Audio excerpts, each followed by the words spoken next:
แล้วที่ได้ที่หน้าน่าจะรู้แล้ว ภาพไปส่งที่ด้านภาพ ครับก็คราวนี้เก็บไว้ยังเด็กรูปพันธุ์ตัดเต็มที่กันแล้วนี่เก็บไว้ มันไงเรียบสั้นแล้วมันยังอยู่มันเสียอะไรแล้วหนึ่งอยู่ในเดือนนี้เข้าไป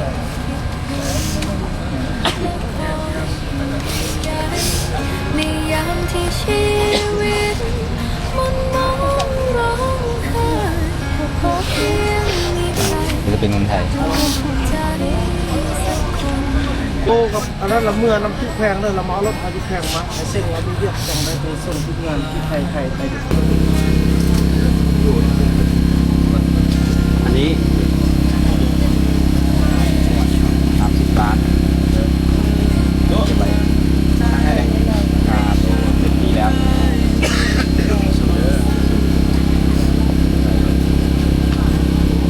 เราพี่วันนี้อันนี้ผมกลัวทั้งปินนะอันนี้คอยกับมองให้เจร้านนะตัวนี้ให้ร้านใส่เลยไปผมไปแล้วครับผมกลับก่อนนะครับกลับก่อนนะครับผมแข่งแล้วครับแข่งเด้อไปนะเด้อครับกำลังใจจากใครโน้ขอเป็นทางให้ฉันได้ไหมดังหยาดฝนบนฟากฟ้าไกลที่หยาดรินสู่พื้นดินแห้งผาก คนลงมาที่มันคนขึ้นมาเจ้าอาหารจำนึกเอาไปพูดหน่อยเอาพัดลมมาพี่น้องมาแปะภาษาลาวคุยสานกันเข้าใจเราพอดีอาหารไปขึ้นคนมาพี่คือชื่ออินเตอร์อยู่นี่มีอยู่ไม่ซื้อของเขาแล้วเป็นเด้อครับมาส่งร้านเด้อ คนนี้ก็มีเงินสดไม่มีธนาคารใช่ไหม ฮะคนนี้ คนนี้มีธนาคาร คนนี้ไม่มีแต่เดี๋ยวแป๊บนึงเดี๋ยวถ้ามีคนเอามาให้ได้เดี๋ยวผมจะที่มอบเป็นเงินสดเลย กราบสบายดีและก็สวัสดีพี่น้องทุกๆคนนะพี่น้องก็คือ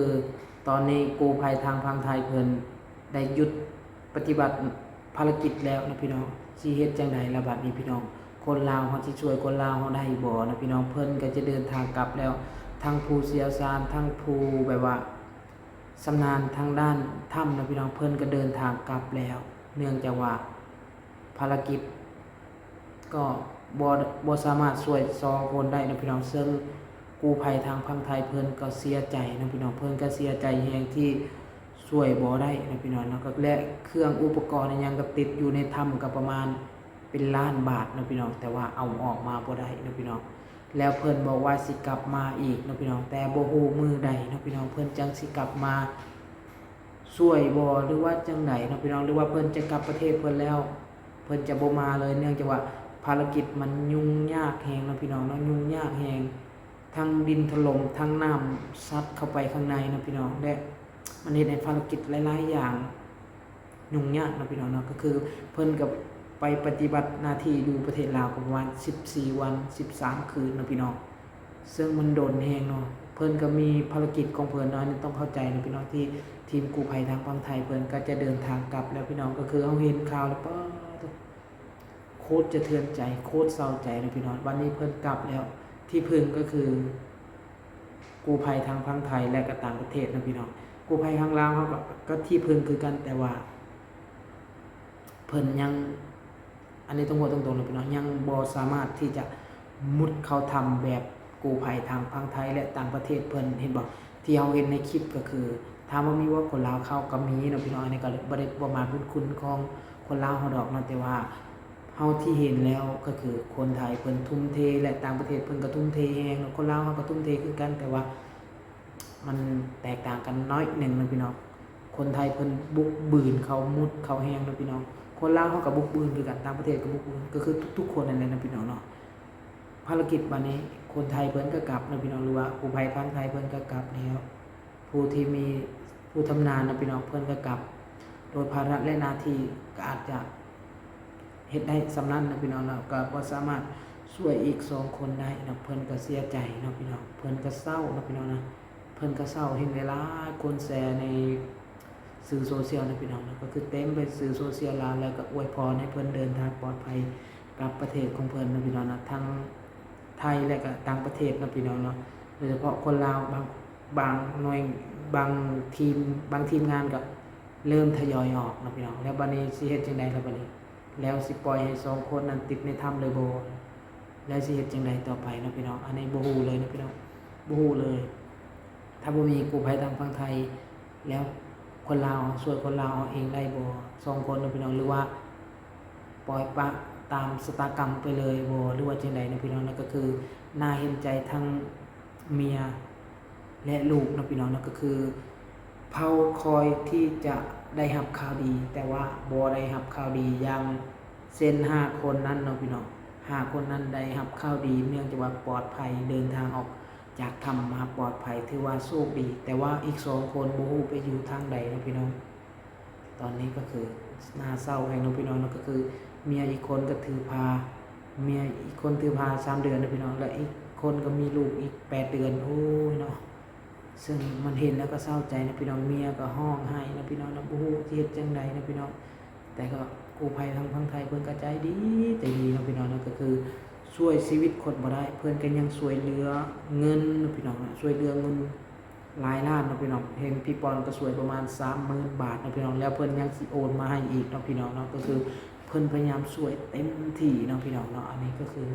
ทีมกู้ภัยทางฝั่งไทยเพิ่นเนาะพี่น้องอันนี้ก็คือส่วน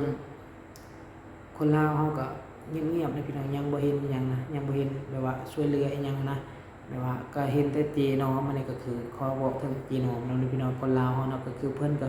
หัวใจนักสู้ให้นะพี่น้องเสียสละทั้งร่างกายและเงินเพิ่นเนาะเพิ่นก็บอกว่าเงินจนหมดเนาะโอ้โหนะพี่น้องนั่นก็คือ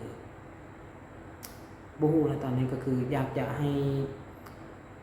หน่วยงานรัฐลงมาช่วยแน่เนาะพี่น้องเนาะอยากให้หน่วยงานรัฐลงมาช่วยแน่เนาะเพื่อจะได้แบบว่าคนที่เขาช่วยเหลือได้แล้วก็ควรที่จะได้รับเหรียญคำนะพี่น้องล้วนควรที่จะได้รับเหรียญคำบ่แม่นแต่กระดาษเปล่าๆนะพี่น้องอันนี้ก็คือบ่ฮู้นะสำหรับส่วนตัวก็แล้วก็คิดว่าควรจะได้เหรียญคำคนละเหรียญนะพี่น้องจะจักบาทก็ว่ากันไปนะพี่น้องก็อาจจะหมดหลายอยู่นะพี่น้องแต่ก็เพิ่นก็น่าจะควรที่จะได้รับเกียรตินะพี่น้องแต่ก็บ่ฮู้นะว่าสิเฮ็ดจังได๋ได้นะพี่น้องนั่นก็คือถามว่าลาวมีเงินหลายบ่เนาะถ้าจะสร้างเหรียญคำให้เพิ่นทุกๆคนนะพี่น้องนะทุกๆคนก็พวกหลายคนอยู่นะพี่น้องก็สิเฮ็ดได้บ่หรือว่าจังได๋นะพี่น้องเนาะก็คือมันต้องใช้งบประมาณหลายและเพิ่นจะลงทุนบ่หรือบ่แม่นลงทุนเพิ่นจะเอาเงินให้บ่ควักเงินรัฐให้บ่หรือว่าจังได๋นะพี่น้องอันนี้ก็อยากถ้าเป็นไปได้ก็อยากให้มีแบบว่าอันนั้นอะไรนะพี่น้องเรียนคำให้เพิ่นซะเพื่อเป็นเกียรติเนาะกระดาษเปล่าๆทำมาเป็นเกียรติว่ามันก็เป็นเกียรตินั่นแหละเนาะแต่ว่าก็มันก็ต้องมีแบบว่าสามารถที่ยั่งยืนได้เป็น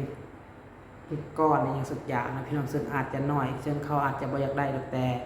อย่างน้อยก็ให้มันเป็นคุณค่านะพี่น้องดีกว่าแบบอื่นนะทางอันนี้สำหรับความคิดของคนอาจจะเป็นแบบทองคำคำอย่างประมาณนี้มันก็อาจจะมีค่ากว่าอย่างอื่นแม่นบ่พี่น้องอันนี้โอเคเนาะพี่น้องเครื่องเพิ่นก็บ่ได้วางแล้วก็คือเขาคิดว่านะทางกู้ภัยเพิ่นบ่ได้วางที่จะอยากได้หยังเนาะตามเขาคิดนะพี่น้องเพิ่นมาช่วยด้วยใจอยู่แล้วนะแต่ว่าก็ช่วยมาได้5คนก็ถือว่า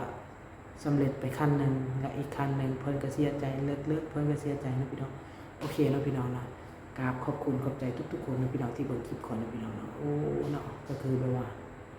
บ่ฮู้สิเฮ็ดจังได๋ในตอนนี้เนาะได้แต่เบิ่งข่าวติดตามข่าวอย่างใกล้ชิดค่อยก็ได้เนาะภาวนาให้ช่วย2คนได้แต่ก็เพิ่นก็จะเดินทางกลับไปแล้วก็คือหมดหวังแล้วตอนนี้บ่ฮู้สิเฮ็ดจังได๋แล้วเนาะพี่น้องโอเคเนาะคลิปนี้ก็จะจบประมาณนี้ขอบคุณขอบใจทุกๆคนที่เบิ่งจนจบถ้าบ่เป็นการรบกวนก็กดไลค์กด Subscribe ให้แหน่พี่น้องบ๊ายบาย